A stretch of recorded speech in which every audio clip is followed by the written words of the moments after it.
Hello বন্ধুরা, তোমরা কে কেমন আছো? আশা করি ভালো আছো। দেখো আমি সোয়াবিন রান্না করব আজকে। যে দেখো সোয়াবিনের সঙ্গে যে পটল আর আলু কেটে নিয়েছি, রসুন পেঁয়াজ কাঁচা লঙ্কা নিয়েছি, দেখো বেটে নিয়েছি রসুন লঙ্কা পেঁয়াজ, আর যে দেখো আলু আর পটল কেটে নিয়েছি। সোয়াবিনগুলোকে ভালো করে ধুয়ে পরিষ্কার করে নিয়েছি। এই দেখো একটা কড়াই নিয়েছি, কড়াই তেল দিয়ে দিলাম, তেলটা গরম হয়ে গেছে। যে পেঁয়াজ কুচিগুলো দিয়ে বাটাগুলো দিয়ে দিলাম, পেঁয়াজ বাটাগুলো দিয়ে ভালো করে ভেজে নিচ্ছি। দেখো এই দেখো এখন আমি লঙ্কা বাটা দিয়ে দিলাম, এখন রসুন বাটা দিয়ে দিলাম, দিয়ে ভালো করে কষিয়ে নিব। তোমরা দেখতে থাকো প্লিজ। দেখে পছন্দ হলে লাইক কমেন্ট শেয়ার করে দিও, আর চ্যানেলটাকে সাবস্ক্রাইব করে দিও প্লিজ। দেখতে থাকো প্লিজ। তোমরা আমি কীভাবে হাড্ডি ছাড়া মাংস রান্না করি তোমরা দেখতে থাকো। সবাই বলে সোয়াবিনকে হাড্ডি ছাড়া মাংস, তাই হাড্ডি ছাড়া মাংস আমি রান্না করবো আজকে। তোমরা দেখতে থাকো আমি কীভাবে রান্না করি প্লিজ। দেখো ভালো করে মশলাকে কষিয়ে নিচ্ছি। মশলাগুলোকে এই দেখো আমি সোয়াবিনটাকে ভালো করে ধুয়ে পরিষ্কার করে নিয়েছি। এই দেখো জল চিপে নিয়েছি, নিয়ে এই দেখো আলু আর পটল কেটে নিয়েছি, দুটো কাঁচা লঙ্কা নিয়েছি, নিয়ে দেখো আমি কীভাবে সোয়াবিনের রেসিপি তৈরি করব তোমরা দেখতে থাকো প্লিজ। তোমরা দেখে পছন্দ হলে তোমাদের দেখে পছন্দ হলে লাইক কমেন্ট শেয়ার করে দিও, আর চ্যানেলটাকে সাবস্ক্রাইব করে দিও। এই দেখো সোয়াবিনগুলোকে এখন মশলার মধ্যে দিয়ে দিলাম, দিয়ে ভালো করে কষিয়ে নিব তেলে। এই দেখো তেল কম হয়ে গেছে, আর একটু তেল দিয়ে দিলাম। সোয়াবিনের মধ্যে তেলটা বেশি লাগে, কম তেলে ভাজা হয় না, তাই জন্য দেখো সোয়াবিনের রেসিপি তৈরি করছি। দেখো এখন আলু আর পটলগুলোকে দিয়ে দিলাম, দেখতে থাকো ভালো করে কষিয়ে নিচ্ছি। দেখো তোমাদের দেখে পছন্দ হলে লাইক কমেন্ট শেয়ার করে দিও প্লিজ, আর চ্যানেলটাকে সাবস্ক্রাইব করতে ভুলো না, সাবস্ক্রাইব করে দিও প্লিজ।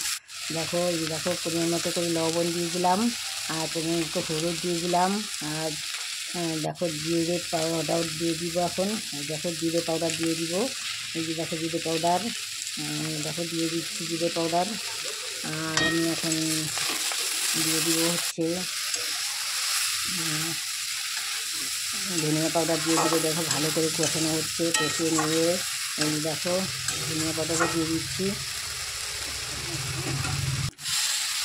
দেখো অল্প পরিমাণ করে জল দিয়ে দিলাম, দিয়ে এই দেখো ঢাকা দিয়ে দিলাম। যে 3-4 মিনিট রেখে ঢাকাটা উঠিয়ে নিলাম। বেশিক্ষণ রাখলে এই যে দেখো সোয়াবিনগুলো লেগে যাবে, এই জন্য অল্প ঢাকা দিয়েছি। এই দেখো কী সুন্দর হচ্ছে দেখতে। তোমাদের ভালো লাগলে লাইক কমেন্ট শেয়ার করে দিও, আর চ্যানেলটাকে সাবস্ক্রাইব করে দিও। তোমরা বাড়িতে এইভাবে রান্না করে খেয়ে খুব ভালো লাগবে। আর আমাকে কমেন্ট করে জানিও, কমেন্ট করতে ভুলো না প্লিজ। এই দেখো দেখতে থাকো আমার সোয়াবিনের রেসিপি, হাড্ডি ছাড়া মাংস আলু আর পটল দিয়ে রেসিপিটা তৈরি করছি। দেখো কী সুন্দর হচ্ছে। তোমাদের ভালো লাগলে কিন্তু অবশ্যই সাবস্ক্রাইব করবে চ্যানেলটাকে, আমি রিকোয়েস্ট করে বলছি। এই দেখো আমি এখন জল দিয়ে দিব, এই যে পরিমাণ মতো করে জল দিয়ে দিলাম। কষা কষা মাংসর মতো করে রান্না করব, খেতে খুবই টেস্টি হবে, সুস্বাদু হবে, ভালো লাগবে। কেউ বলতে পারবে না যে এটা মাংস নয়। সোয়াবিনের তৈরি করছি, সোয়াবিনের রেসিপি। এই দেখো গন্ধের সাথেই বলবে যে সবাই মাংসই রান্না করেছি। এই দেখো হাড্ডি ছাড়া মাংস সোয়াবিন। তোমাদের ভালো লাগে লাইক কমেন্ট শেয়ার করবে কিন্তু অবশ্যই। আর দেখো কী সুন্দর হয়ে যাচ্ছে সোয়াবিনটা, কী সুন্দর কালারও হয়েছে, ভালো লাগবে দেখতেও, খেতেও টেস্টি হবে। তোমরা দেখতে থাকো আমার পুরো ভিডিওটাই দেখো প্লিজ। এই দেখো কী সুন্দর হয়ে গেছে আমার সোয়াবিনের রেসিপি। এখন আমি গরম মশলা দিয়ে নামিয়ে নিব।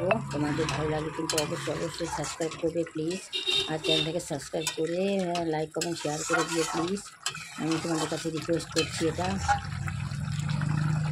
দেখো কী সুন্দর হয়েছে। আমি কিন্তু সোয়াবিন খেতে বেশি পছন্দ করি না, তাও সোয়াবিন বেশি রান্না করি না, কিন্তু আজকে হঠাৎ করে সোয়াবিনের রেসিপিটা তৈরি করব তাই আমি রান্না করলাম। দেখো এই যে গরম মশলা দিয়ে দিচ্ছি, গরম মশলা দিয়ে নামিয়ে নেব এখন। এই দেখো নামিয়ে নিয়েছি, এখন গরম মশলা দিয়ে নামিয়ে ঢেকে রাখবো। এই দেখো কী সুন্দর হয়েছে আমার সোয়াবিনটা, কষা কষা মাংসর মতন হয়ে গেছে, খেতে খুবই টেস্টি হবে। তোমরা কিন্তু কমেন্ট করে জানাতে ভুলবে না, আর বাড়িতে এইভাবে রান্না করে খেয়েও প্লিজ। আর আমাকে কমেন্ট করে জানিও কেমন হলো আমার রেসিপিটা। আবার দেখা হবে পরে ভিডিওতে, তোমরা ভালো থেকো। এই দেখো কী সুন্দর হয়েছে আমার রেসিপি, এই দেখো হয়ে গেছে।